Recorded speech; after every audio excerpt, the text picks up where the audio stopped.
Pernah nggak sih Anda lagi berdiri di depan kasir, ngelihat label diskon yang gede banget, atau lagi ngecek tagihan restoran, terus mikir, bentar, hitungan ini udah bener belum ya?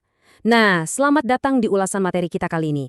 Hari ini kita bakal jalan-jalan seru buat ngebedah yang namanya aritmatika sosial. Terdengar akademis? Sama sekali nggak. Ini bukan sekedar matematika membosankan di atas kertas. Ini itu ilmu bertahan hidup, ilmu praktis soal uang yang keluar masuk dompet kita tiap harinya. Kita bakal bongkar rahasia di balik angka-angka yang selalu kita temui waktu belanja, makan enak, sampai waktu nabung di bank. Udah siap? Oke, biar nggak nyasar, ini peta jalan kita hari ini. Pertama, kita bakal ngitung diskon tunggal. Kedua, kita bongkar mitos diskon ganda yang sering banget nipu mata. Ketiga, soal pajak pertambahan nilai atau PPN. Keempat, pajak penghasilan dan UMKM. Dan terakhir, kelima, kita bakal ngitung bunga bank. Yuk, langsung aja kita mulai. Bagian pertama, menghitung diskon tunggal. Mari kita mulai perjalanan kita dari mall, tempat di mana angka persentase seolah-olah manggil-manggil kita dari balik etalase. Kita temenin lu sini. Tapi sebelum itu, kita samakan frekuensi dulu. Secara simpel, diskon atau rabat itu adalah potongan harga dari penjual buat narik minat pembeli. Atau ya strategi toko aja buat ngabisin stok lama. Simpel banget kan? Tapi tunggu sampai kita mulai ngitung. Nah, bayangin Lucy lagi jalan-jalan santai di mall.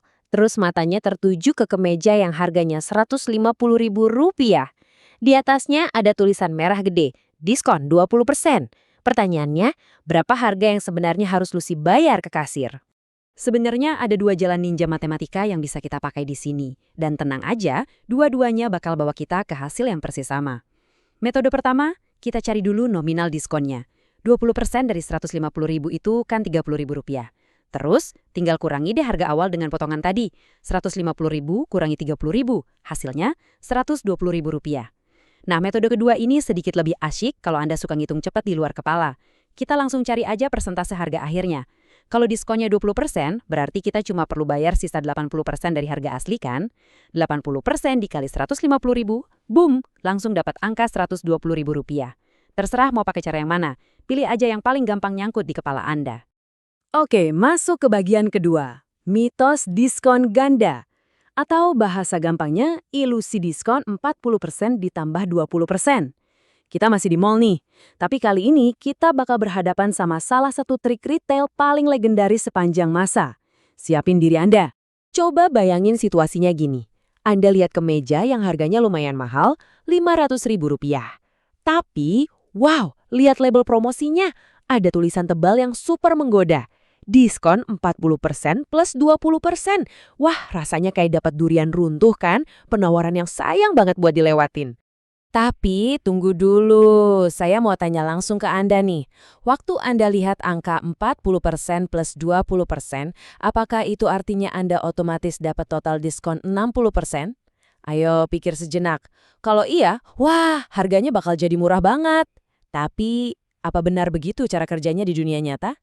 Jawabannya adalah sama sekali nggak. Total diskon yang beneran Anda dapat itu cuma 52%. Hah? Kok bisa? Beda jauh kan dari 60%? Nah, disinilah matematika bener-bener jadi pahlawan buat nyelamatin dompet kita dari ekspektasi palsu. Mari kita bedah bareng-bareng dari mana datangnya angka 52% ini. Mari kita lihat gimana hitungan ini sebenarnya bertumpuk. Ini tuh namanya diskon bertingkat. Langkah pertama, kita pakai dulu diskon yang 40%. Artinya, masih sisa 60% dari harga asli yang jadi tanggungan kita kan? Nah, disinilah letak trik sulapnya. Langkah kedua, diskon tambahan yang 20% itu bukan diambil dari harga 100% awal, tapi dari sisa harga yang 60% tadi. Jadi, 20% dari 60% itu sama dengan 12%. Masuk ke langkah ketiga, kita jumlahin deh persentase aslinya. 40% diskon di awal ditambah 12% dari diskon kedua. 40 tambah 12 hasilnya persis 52%. Masuk akal kan? Jadi poin paling krusialnya begini. Kalau kita terapin diskon nyata yang 52% ini ke harga awal Rp500.000, kita bakal dapat nominal diskon sebesar Rp260.000. Nah, harga akhir yang harus Anda bayar ke kasir itu jadinya Rp240.000. Bukan diskon 60% yang bikin harganya jadi cuma Rp200.000 ya. Paham konsep ini aja udah bikin Anda jadi konsumen yang jauh lebih bijak. Bagian ketiga, Pajak pertambahan nilai atau sering kita sebut PPN. Habis capek belanja di mall, mari kita geser ke restoran. Kalau dari tadi kita ngomongin soal uang yang berhasil diselamatin alias dihemat, sekarang kita ganti topik ke uang yang wajib banget kita bayar.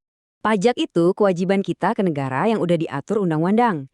Di ulasan materi kita hari ini ada 3 jenis pajak sehari-hari yang bakal kita bahas.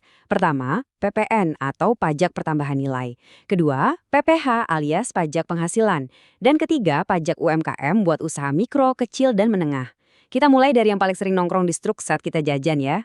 Coba perhatiin Maya. Dia baru aja selesai makan siang enak di sebuah resto. Pas minta bil, datanglah tagihan sebesar Rp150.000. Tapi coba lihat bagian bawah stroknya. Ada tulisan PPN 10% yang harus ditambahin. Nah, beda banget sama diskon yang motong harga, pajak ini justru nambahin total tagihan kita.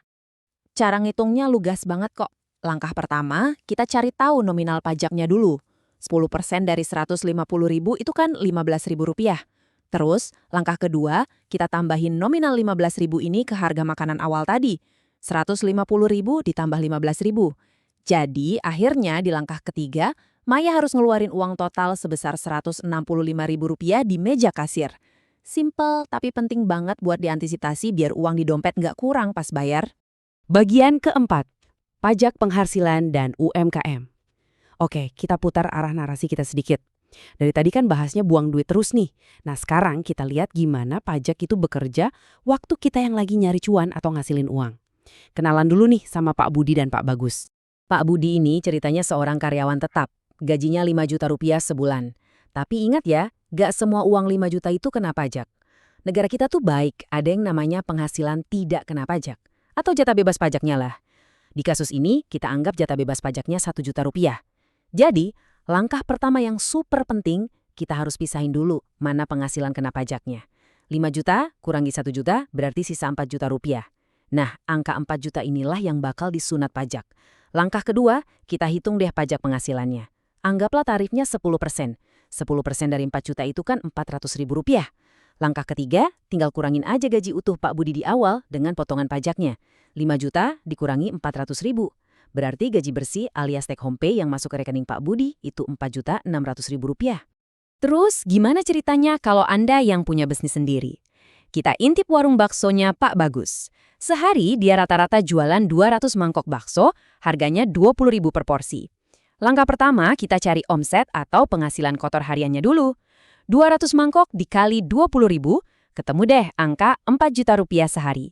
Langkah kedua kita panjangin jadi sebulan.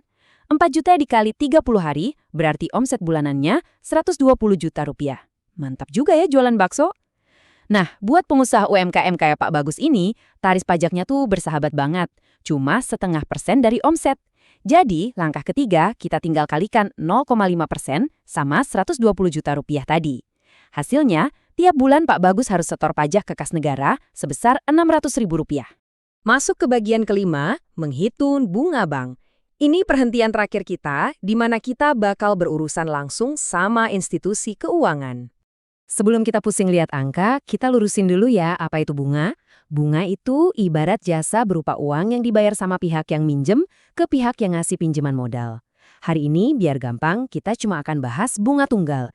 Intinya, bunga tunggal itu nominalnya bakal selalu konstan, nggak berubah-ubah dari awal mula nabung atau minjem sampai periode waktunya habis. Nggak kayak bunga majemuk yang bunganya berbunga lagi. Biar langsung kebayang, ini kelihatan banget bedanya di tabel ini. Kita bandingkan 2 skenario, Santi yang nabung dan Dina yang minjem.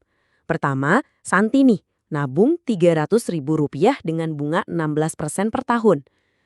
Selama 1 tahun penuh, 16% dari Rp300.000 itu kan Rp48.000. Berarti uang tabungannya nambah, totalnya jadi Rp348.000. Lumayan kan? Sekarang kita lihat Dina yang minjem uang sebesar Rp1,5 juta. Bunga pinjamannya 6% per tahun, tapi dia cuma minjem selama 8 bulan aja. Karena ini hitungannya bulan bukan tahun penuh, kita harus cari proporsinya. Jadi hitungnya gini, 6% dikali Rp1,5 juta, terus dikali lagi 8 per 12 bulan. Hasilnya Rp60.000. Jadi total uang yang harus dikembaliin sama Dina adalah Rp1.560.000. Gimana? Sangat logis dan gampang diikuti kan? Wah, akhirnya perjalanan kita bedah aritmatika sosial hari ini udah beres. Sekarang Anda udah tahu gimana caranya ngehindari jebakan ilusi diskon ganda, udah lancar ngitung PPN waktu makan di resto, paham kemana larinya potongan pajak penghasilan tiap bulan, dan tahu persis gimana cara kerja bunga tunggal di bank.